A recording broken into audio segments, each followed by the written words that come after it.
Hello, boys and girls, and welcome to the episode 97, season 9 of the Iron Meditation, the Art of Living and Lifting podcast. I'm your host, Coach Michael, and I want to open this season and talk about AI because it is a thing and it is a future and it's inevitable. And somehow the word Skynet, if you're old as I am, comes to mind, but I'm running forward. Back to AI. So apparently everybody use it today, and it's great and amazing. However, the question is the use of AI in programming. So I took a course on prompt writing on AI, and I am practicing with it myself. I went all over from nutrition suggestions by nutrients and for all the way up to strengths split and training programs for various individuals, from strengths to bodybuilding to body composition, losing weight. Frankly, I haven't tried girevoysport yet. I will, and let's see what it brings. But there is a caveat, and the caveat is a human factor, because there is no mathematical algorithm that can calculate human conditions, that can calculate human spirit, motivation, daily fluctuations, and a sudden change of circumstances, be it a significant fight with your teenage kids, and something I have in my house. Not the fights, but teenagers, and they are very explosive. So you do handle with care. You can fight with your partner because, like it happens in life. Various things can happen, like in your work, like whatever. Okay, reasons are many, and there is no way to prompt calculate it. If you go and try to go like by the low common denominator, okay, saying, give me a program that is, 60% of the intensity. It might work, but it might misfire because you may be very well equipped and, aroused, engaged. And sometimes you all know that bad mood fuels up motivation and some PRs occasionally. So you cannot, basically tweaking the prompts all the time. It's almost impossible. However, you can use AI to your coaching advantage by getting a framework if you need one. So for example, my good friend told me that his daughter wants to lose weight, and she goes to a gym and she asked me if I can deliver a program to help him. I said gladly. And I went strictly to ChatGPT, Claude, and Gemini. And I used all three of them because they all three have different personalities and suggest different things. And this is something I highly advise you to do too. And I typed in very simple, a young woman want to lose weight, and she has experience, and she want to train in a gym, and I need a fat loss, body tone program, like the basic as they come. And I got 3 different answers. So actually what happened, and I was sitting and I said, this is very peculiar.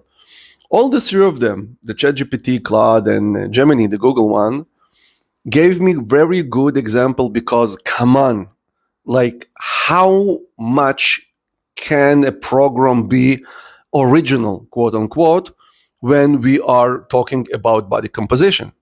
Is basically being caloric deficit and move weights around.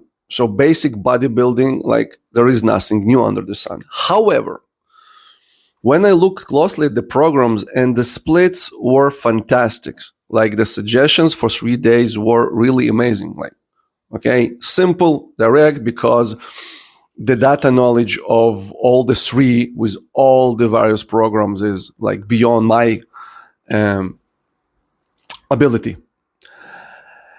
But what happened is each of them suggested a different period in the overall process. So while ChatGPT produced a pretty like intermediate program, like we're talking month 2 or week 7 till week 12, all right?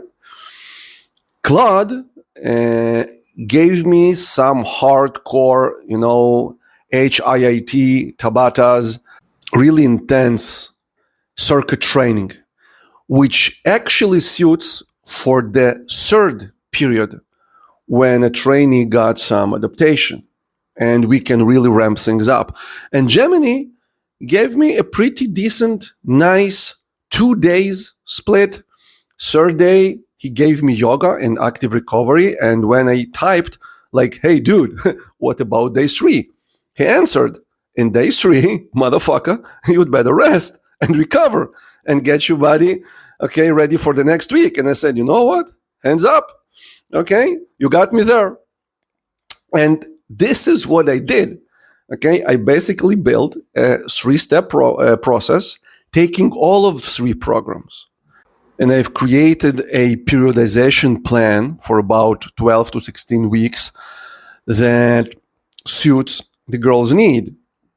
And this is where artificial intelligence will never, at least again, for now, replace a human being with experience. Because these subtle changes, nobody knows but the man who went through them themselves. Now, if you're talking kettlebell sport, you have a psychological factor that is way more significant than a physiological one.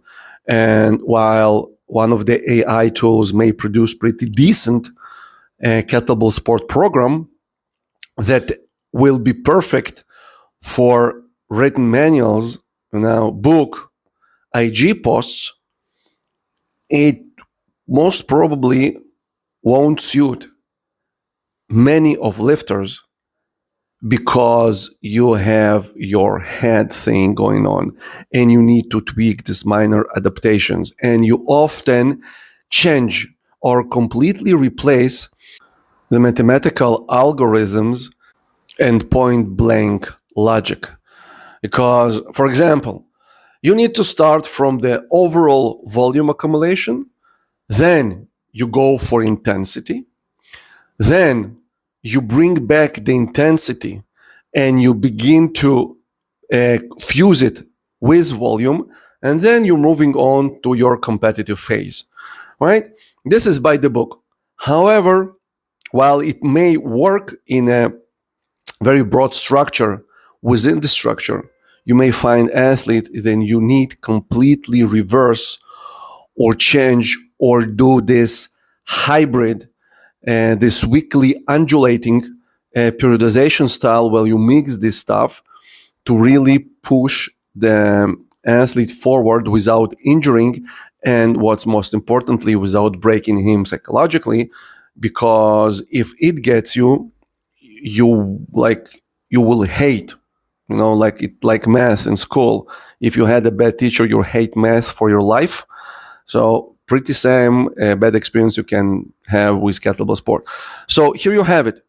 I hope you have some ideas how to use AI, how to look at AI, and how harvest AI for our advantages as coaches, because it does leans or the global consciousness and and database that we cannot even grasp. But it's when we polish it with our experience, we create beautiful things.